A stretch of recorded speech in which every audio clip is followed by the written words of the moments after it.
Un intermédiaire étranger arrive discrètement à Ouagadougou portant une mallette contenant 5 milliards de francs CFA. Une somme précise, presque démesurée, qui déclenche une onde de choc silencieuse dans les cercles sécuritaires du pays.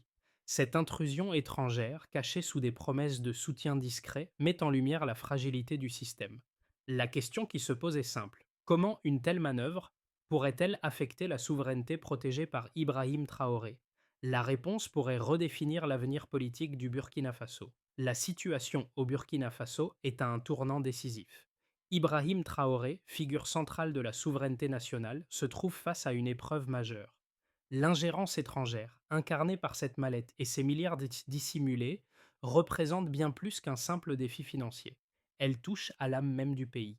Les enjeux sont clairs. Préserver l'intégrité du Burkina Faso face à des influences extérieures, tout en maintenant la stabilité interne. Les répercussions de cette crise pourraient redéfinir les relations du pays avec ses alliés traditionnels, mais aussi renforcer sa position au niveau régional. Dans cette dynamique complexe, l'unité nationale est mise à l'épreuve et chaque décision prise par Ibrahim Traoré pourrait avoir des conséquences profondes sur l'avenir politique et économique du pays. Un événement discret mais significatif a secoué les cercles sécuritaires du Burkina Faso. Un agent étranger portant une mallette contenant 5 milliards de francs CFA a été intercepté à Ouagadougou. Ce montant précis et imposant révèle une planification minutieuse suggérant que l'opération n'était pas improvisée. L'objectif? Tester les vulnérabilités internes du pays. L'implication de ces fonds dépasse largement une tentative de corruption. Elle s'inscrit dans un réseau de manipulation beaucoup plus large. Selon des informations recueillies, les autorités burkinabées ont immédiatement réagi, non pas par une confrontation directe, mais par une observation silencieuse, permettant aux enquêteurs de suivre les déplacements de l'intermédiaire. Cette approche prudente, dictée par Ibrahim Traoré, visait à comprendre les motivations sous-jacentes de l'ingérence et à anticiper les actions futures du réseau. À mesure que l'enquête progressait, les implications se sont révélées bien plus complexes que prévu. Les indices sont pointés vers un réseau international qui utilisait des façades humanitaires et des relais régionaux pour dissimuler ses véritables intentions. Ce qui semblait être une simple tentative d'achat de loyauté s'est transformé en une investigation plus profonde sur les dynamiques de pouvoir caché. Dans les premiers moments de l'enquête, Ibrahim Traoré a clairement établi une ligne directrice. Agir avec patience et discernement. Ce n'était pas un simple cas de corruption, mais une tentative calculée d'ingérence externe. Le rôle des officiers de burkinabé s'est rapidement précisé. Ils n'étaient pas des agents en quête de gains immédiats, mais des soldats aguerris aux réalités du terrain, capables de détecter les subterfuges. Lors de leur première rencontre avec l'intermédiaire, ces officiers ont joué un jeu subtil, feignant l'hésitation tout en collectant discrètement des informations. Une première rencontre dans un café de Ouagadougou a permis de dresser les contours du réseau. Des promesses de soutien financier, des sous-entendus de transition douce et des propositions destinées à fracturer les hiérarchies internes. Ce n'était pas une offre de soutien, mais un levier psychologique soigneusement calibré. En décryptant les conversations et les gestes de l'intermédiaire, les enquêteurs ont pu suivre les traces du réseau. Ce jeu de dupes, sous couvert de bienveillance, a révélé des intentions plus sombres. La question qui se posait alors était simple. Combien de maillons du système burkinabé allaient céder sous la pression de ces influences extérieures? L'enquête s'intensifie à mesure que de nouvelles informations émergent. Les autorités burkinabées ont réagi rapidement, initiant une série d'actions discrètes pour suivre les traces de l'adresse de l'intermédiaire. Un premier tournant s'est produit lorsqu'une tentative d'infiltration a été repérée dans une rencontre isolée. L'intermédiaire a abordé plusieurs officiers avec des propositions alléchantes, dissimulées sous le voile de la coopération internationale. Mais au lieu de céder, les soldats ont minutieusement enregistré chaque détail, collectant des informations qui révélaient une opération bien plus vaste. La première réaction a été celle d'une méfiance calculée. Les autorités ont immédiatement compris que la mallette transportée n'était pas un simple paiement, mais le symbole d'une tentative bien organisée de manipulation à grande échelle. Les premières recherches ont mis en évidence un réseau de relais régionaux, des organisations prétendant être humanitaires mais servant de façade pour des opérations financières opaques. Le plus inquiétant était la manière dont ces organisations, bien qu'en apparence respectables, agissaient comme, comme des courroies de transmission pour des intérêts étrangers. À chaque étape, Les autorités ont dû ajuster leur approche, déployant une surveillance accrue, tout en évitant de dévoiler trop tôt leurs découvertes. Le processus a été lent, mais méthodique, avec chaque action des officiers de sécurité venant confirmer l'existence d'un réseau plus complexe que prévu. L'enquête s'est rapidement transformée en une véritable chasse aux sorcières, dévoilant les liens entre les acteurs locaux et les influences extérieures qui cherchaient à affaiblir la souveraineté nationale. Les éléments factuels de l'enquête ont permis de dégager trois indicateurs cruciaux qui ont bouleversé l'approche des autorités burkinabées. Le premier concerne les flux financiers. Entre juillet et octobre 2024, plus de 5,3 milliards de francs CFA ont transité par des comptes liés à des ONG écrans, des structures prétendant œuvrer pour le bien-être social, mais servant en réalité de canaux pour des fonds destinés à déstabiliser l'État. Ce montant est sans précédent et montre la manipulation des systèmes de financement pour mener des actions de déstabilisation sous couvert d'aide humanitaire. Le deuxième indicateur, qui a émergé grâce aux enquêtes de surveillance, est la fréquence des communications cryptées. 32 appels ont été identifiés entre l'intermédiaire et ses correspondants étrangers, tous ayant eu lieu dans un laps de temps réduit, ce qui indique une coordination serrée entre les acteurs impliqués. Ces appels coïncidaient avec des moments où des tentatives de sabotage des convois militaires dans le nord du pays avaient eu lieu, ce qui établit une corrélation directe entre les activités du réseau et les troubles sur le terrain. Enfin, le troisième indicateur a été l'ampleur de la mobilisation populaire sur les réseaux sociaux. En seulement 48 heures après l'arrestation de l'intermédiaire, plus de 1,2 million de messages de soutien ont été publiés, témoignant de la prise de conscience collective de la menace à la souveraineté nationale. Cette réaction massive a montré que la population burkinabé, loin d'être passive, était pleinement consciente des enjeux et s'est rapidement unie pour soutenir l'État. Ces trois éléments combinés ont non seulement confirmé la tentative d'ingérence, mais ont aussi illustré la profondeur et la complexité du réseau, cherchant à manipuler les acteurs internes du pays. Deux visions opposées émergent au sujet de la réponse de l'État face à cette ingérence. La première, portée par certains acteurs internationaux, soutient que la dépendance aux partenaires extérieurs, bien qu'elle présente des risques, est inévitable dans le contexte économique actuel du Burkina Faso. Pour ces voix, une rupture brutale avec l'Occident pourrait aggraver les tensions internes et affaiblir davantage un État déjà fragilisé par des pressions multiples. Ces partisans de la prudence plaident pour une réévaluation des partenariats, mais sans rupture totale, estimant que l'aide internationale, bien qu'influente, demeure un pilier pour maintenir un semblant de stabilité institutionnelle. En revanche, une autre vision, partagée par de nombreux analystes africains, considère que cette ingérence extérieure est symptomatique d'une relation déséquilibrée qui limite la souveraineté du pays. Pour ces experts, continuer sur la voie de la dépendance financière revient à accepter une vulnérabilité permanente, où les forces extérieures influencent non seulement les décisions économiques, mais aussi politiques.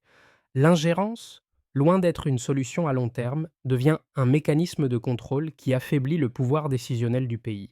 Ce débat s'intensifie, car les faits dévoilés par l'enquête montrent que la souveraineté du Burkina Faso est en jeu. Les données financières, les communications cryptées et la mobilisation populaire révèlent une vérité complexe. L'État burkinabé doit naviguer entre la tentation de maintenir des relations extérieures stratégiques et la nécessité de renforcer ses institutions internes pour préserver son indépendance. La réponse à cette crise ne pourra être simple. Elle nécessitera de peser soigneusement les avantages et les dangers de chaque approche. La situation au Burkina Faso prend un tournant décisif. Ce qui semblait être un simple complot financier se révèle être une tentative beaucoup plus vaste de manipulation et de déstabilisation. Un petit groupe de soldats, jusque-là anonymes, devient désormais un acteur clé dans la lutte pour la souveraineté nationale. Leur rôle, bien que discret, a permis de démanteler un réseau d'influence extérieure cherchant à fragiliser les bases de l'État. L'enquête révèle que l'ingérence ne repose pas seulement sur des ressources financières, mais sur un système bien rodé de manipulation psychologique utilisant des promesses d'aide pour l'affaiblir les structures internes. Ce retournement de situation met en lumière l'importance d'une réponse mesurée mais résolue de la part des autorités burkinabées. Le rôle de Ibrahim Traoré dans cette crise devient central, car il incarne la ligne de défense de la souveraineté nationale. Dans ce contexte, la vigilance des soldats, leur capacité à repérer et à contrecarrer ces tentatives devient essentielle pour préserver l'intégrité du pays face à des forces externes invisibles mais puissantes. Les conséquences de l'opération déjouée se manifestent rapidement à plusieurs niveaux du Burkina Faso. La première des réactions se fait sentir au sein de l'armée, où l'affaire renforce la cohésion interne. Le soutien massif de la population burkinabé sur les réseaux sociaux et dans les rues montre que la nation entière est derrière les autorités. L'onde de choc provoquée par la révélation de l'ingérence étrangère redonne un élan de confiance au gouvernement et à l'armée, et la loyauté des soldats devient un pilier sur lequel l'État peut désormais s'appuyer. Cependant, cette crise a également des répercussions économiques. L'État prend des mesures immédiates pour renforcer la sécurité financière et limiter les flux occultes en provenance de l'extérieur. La renégociation de certains contrats miniers permet de générer des revenus supplémentaires pour le pays, tout en réduisant la dépendance vis-à-vis des partenaires internationaux. En même temps, la mobilisation populaire démontre que la société burkinabé est plus consciente que jamais de la nécessité de défendre sa souveraineté contre toute forme d'ingérence. La dimension régionale est également influencée par cet événement. Les pays voisins, comme le Mali et le Niger, saluent la réaction rapide du Burkina Faso et s'engagent à renforcer leur coopération. Au niveau international, l'affaire crée des remous dans les chancelleries, mais elle révèle surtout que le Burkina Faso, loin de se laisser intimider, est prêt à défendre ses intérêts, même face aux puissances extérieures. Cette prise de position transforme la dynamique géopolitique du Sahel en envoyant un message clair. Le pays ne se laissera pas manipuler sans riposter. Dans les 6 à 12 mois à venir, 3 trajectoires possibles se dessinent pour le Burkina Faso, chacune marquée par différents degrés de résilience et de coopération externe. D'abord, un premier scénario envisage un renforcement institutionnel progressif basé sur une consolidation des structures internes. L'État met en œuvre des réformes profondes pour renforcer la gouvernance, avec des actions ciblées sur les secteurs économiques et sécuritaires. La renégociation des contrats miniers et la mise en place de nouvelles mesures fiscales permettent de réduire la dépendance vis-à-vis de l'aide internationale, tout en assurant une croissance modérée mais stable. Dans ce cas, le pays poursuit sa trajectoire de souveraineté tout en maintenant une relation stratégique avec ses voisins africains. Ce scénario repose sur une approche mesurée, sans bouleversement majeur, mais avec une solidité accrue face aux pressions extérieures. Ensuite, un deuxième scénario, plus optimiste, se base sur une coopération renforcée au sein de la région du Sahel. Le Burkina Faso, le Mali et le Niger forment une alliance stratégique, mutualisant leurs ressources et sécurisant leurs frontières communes. Cette coopération régionale, si elle est menée avec succès, pourrait offrir des opportunités économiques importantes, notamment dans les secteurs de l'énergie et de l'agriculture. L'attractivité économique de cette zone pourrait attirer des investissements africains, renforçant ainsi l'indépendance économique de la région.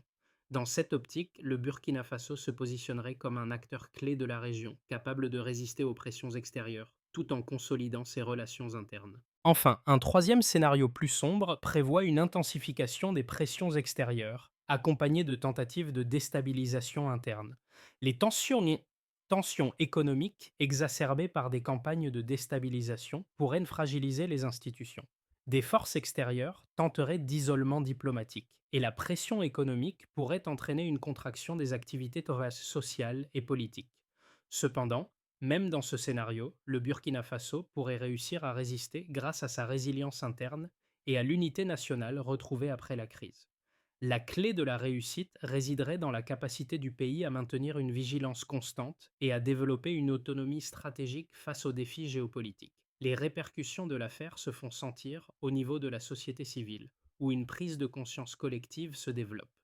Dans les grandes villes comme Ouagadougou et Bobo-Dioulasso, les habitants discutent activement des événements récents, partageant leurs préoccupations sur les réseaux sociaux, dans les cafés et les marchés. Cette mobilisation populaire va au-delà du simple soutien à l'État.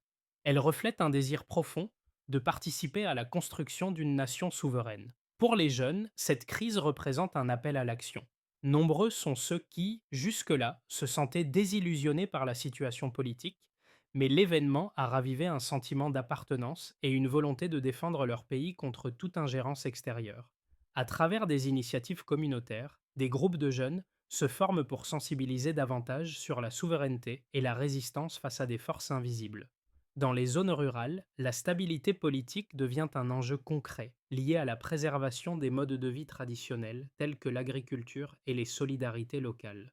Le soutien des communautés rurales se renforce, conscient que leur avenir est intimement lié à la stabilité nationale. À travers ces actions, l'unité nationale devient plus qu'un concept abstrait. Elle devient une pratique quotidienne, un engagement direct pour la souveraineté du pays. Face à cette crise d'ingérence, le Burkina Faso doit adopter une approche proactive pour renforcer sa souveraineté et sa résilience face aux pressions extérieures. La première étape consiste à intensifier les contrôles internes sur les flux financiers, en particulier ceux liés aux ONG et aux entreprises écrans. Le ministère de l'économie met en place un système de surveillance renforcé avec des audits trimestriels obligatoires pour toutes les organisations internationales opérant dans le pays. Cette transparence accrue permettra de limiter les tentatives d'influence et de garantir que les fonds entrants servent les intérêts nationaux. La deuxième mesure clé réside dans la réorganisation du secteur de la défense. L'armée burkinabé, après avoir montré sa capacité de réaction rapide pendant l'affaire, doit renforcer ses capacités de renseignement et de surveillance. Des formes et des formations spécialisées seront dispensées à tous les niveaux pour identifier et neutraliser les menaces avant qu'elles ne se concrétisent. Cette approche préventive repose sur une meilleure coordination entre les forces de sécurité internes et les services de renseignement. Enfin, sur le plan communautaire, le gouvernement met en place des programmes de sensibilisation visant à renforcer la vigilance citoyenne, des ateliers et des formations sur la sécurité nationale, la désinformation et les menaces hybrides seront organisés à travers tout le pays. Les écoles et les universités intégreront des modules éducatifs sur la défense de la souveraineté, tandis que des plateformes communautaires seront créées pour encourager la participation active de la population. Ces initiatives renforceront le tissu social et permettront aux citoyens de jouer un rôle clé dans la protection de leur pays. L'objectif est de créer une société plus consciente, plus vigilante et plus prête à faire face aux défis à venir. Au cœur de cette crise, une leçon importante émerge. La souveraineté d'un pays ne repose pas seulement sur ses institutions, mais aussi sur la capacité de ses citoyens à rester vigilants et unis. Ibrahim Traoré, par sa détermination et sa vision, incarne cette ligne de défense essentielle. Son rôle a été celui d'un guide menant son peuple à travers une tempête invisible mais puissante. Le moment de la crise où les forces extérieures ont tenté de fragiliser le pays a permis à chaque Burkinabé de se réapproprier la souveraineté comme un bien commun, à défendre ensemble. Cette expérience marquera à jamais l'histoire du Burkina Faso, un pays où la solidarité et la vigilance se sont transformées en armes contre ceux qui cherchent à déstabiliser l'unité nationale. La question qui se pose aujourd'hui n'est pas seulement celle de la défense contre l'ingérence, mais aussi celle de la construction d'un avenir commun, solide et respectueux de l'indépendance du pays. Cette prise de conscience collective qui s'est formée dans les rues, les marchés et au sein de l'armée rappelle que la force d'un État réside dans son unité face aux défis extérieurs. Le Burkina Faso a montré au monde entier qu'il ne se laissera pas intimider par les ingérences extérieures. Cependant, cette expérience ne doit pas être un point final, mais un point de départ pour un avenir plus fort et plus autonome. Il est temps pour chacun d'entre nous de prendre la parole, de participer aux discussions et de faire entendre notre voix dans la construction de la nation. La souveraineté, comme nous l'avons vu, ne se préserve pas uniquement par des actions gouvernementales, mais par l'engagement quotidien de chaque citoyen. Que vous soyez un membre de la société civile, un jeune étudiant, un professionnel ou un responsable politique, votre rôle dans ce processus est crucial. Nous vous invitons à rejoindre ce mouvement collectif pour renforcer la cohésion nationale et garantir que le Burkina Faso reste maître de son destin. Partagez vos idées, engagez-vous dans votre communauté et ensemble, construisons un avenir où la souveraineté est vécue et défendue par tous.